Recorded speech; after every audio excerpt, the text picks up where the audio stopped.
hanyadik fesztivál az, amint felléptek éppen? Mármint, hogy az űrtyúk. Szerintem 8-ból 6.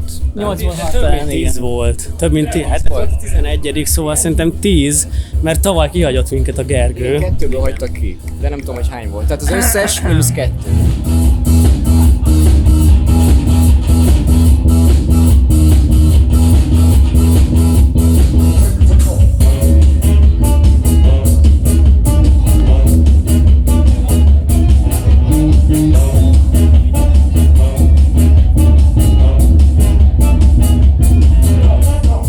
Akkor a névadói is részben ti vagytok, mert hogy az egyik dalotok szövegéből lett kiemelve maga az űrtyúk! Gyre kell most csinálni, igen.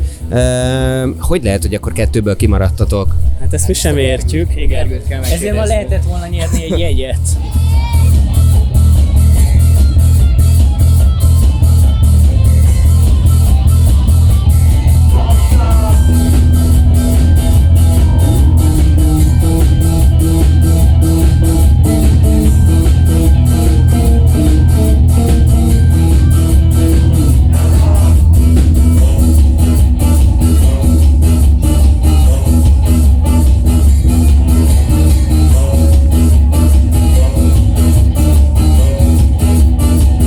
Aki tudja, hogy miért vagytok kihagyva pár évente, az... Akkor valamik nem ért rá, a másik meg valamilyen... De ezt nem kellett tudni. Nem tudom. Nem, de szóval egy indokolt volt, a másik az meg ilyen, nem tudom, programszervezési.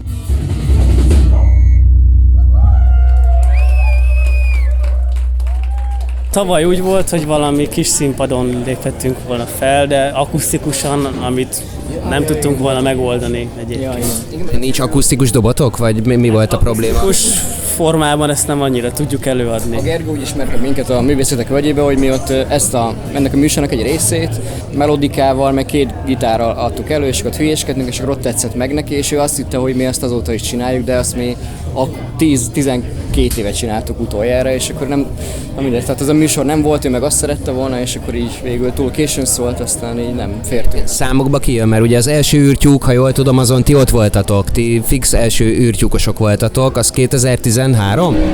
Hát szerintem körülbelül igen. Akkor azt kell tudni még így a Pörkölt projektről, hogy eredetileg mi 3-an voltunk, tehát dob és szaxofon nem volt, hanem egy ilyen gép-dob alapról ment a dob, szóval kicsit ilyen egysikú volt a dolog. Szóval eredetileg mi így 3-an voltunk a Pörkölt projekt, és akkor nem is tudom, egy 4 éve vagyunk így. Valamelyik Tűfokán. A 2020-as Tűfokánról léptünk fel először így szerintem. Igen, viccből hívtunk egy dobost és egy szaxofonost, az Zolit és a Lilit, és véletlenül túl jó lett, ezért azóta így lépünk fel. Nekem könnyebb így, mert én kezeltem a dobokat, és így ez nekem nagy könnyítés, hogy nem kell még azzal is így csesződni, hogy így. Ó, Sankszert ki kezelte előtte? Ez nem volt.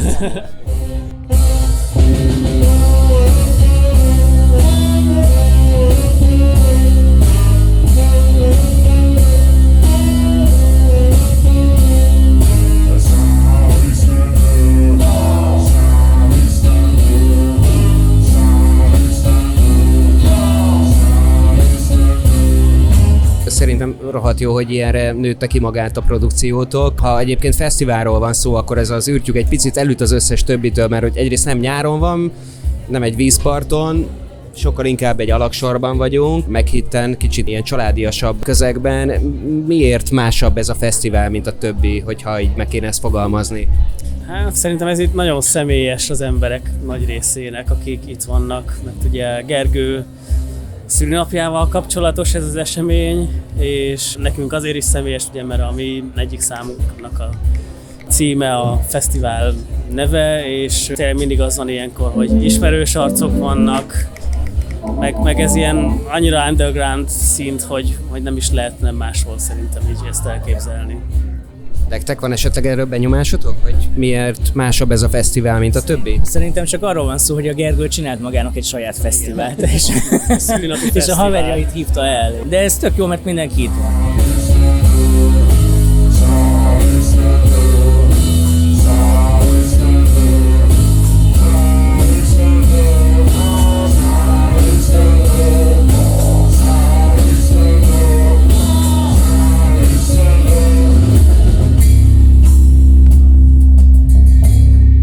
Tehát ez nem egy, hogy mondjam, egy fellépés, ez egy mi itt zenélünk, aztán jól érezzük Igen, magunkat. egy jó koncert lényegében. Igen. Tehát amikor már Igen. megfelelési kényszer van, az már nem igazán ugyanaz. Igen, Nem sok haknit vállalunk.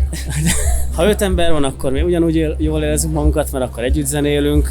Voltak olyan évek, hogy egy koncertünk volt egész évben, és az YouTube Fesztivál volt, és az nekünk mondjuk hogy tök jó volt, mert így jól érezzük magunkat.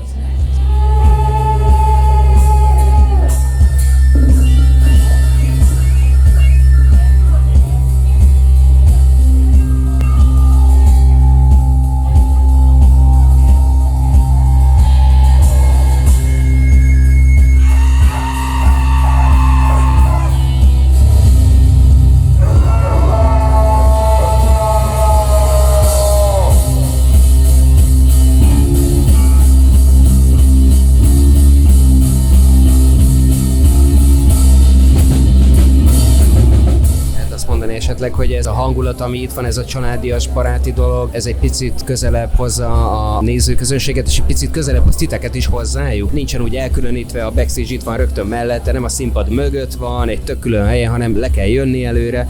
Minden sokkal közvetlenebb így az emberek és a nézőközönség felé. Akkor ezt nem hátrányként lehet megélni, hanem inkább így, mint egy baráti társaság lenne mindenki, aki itt van. Szerintem abszolút. Mi szerintem nem lépünk fel olyan közegbe, amit mondtál, hogy ez a rejtett backstage-es izé, tehát általában minket a barátaink hívnak évi pár alkalommal, és akkor az általában ilyen szokott lenni, mint az űrtyük, hogy családias, össze vannak keresztve az emberek, házi buli hangulata van inkább, szóval így A másik nincs verziót nem annyira összehasonlítási alapunk. ismerjük. Tehát ez ami az alap.